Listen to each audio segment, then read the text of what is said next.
இந்த நாள் கர்த்தருடைய வார்த்தை நீதிமொழிகள் 3ஆம் அதிகாரம் 7ஆம் வசனத்தை வாசிக்க கேட்போம்.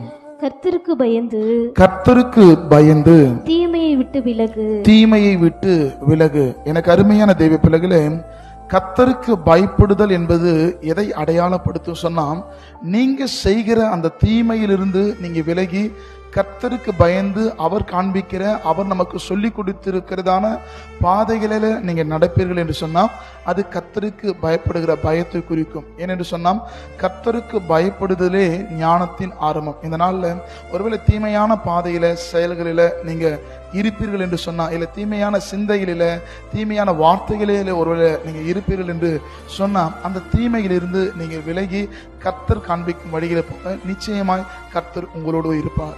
ஆமென்.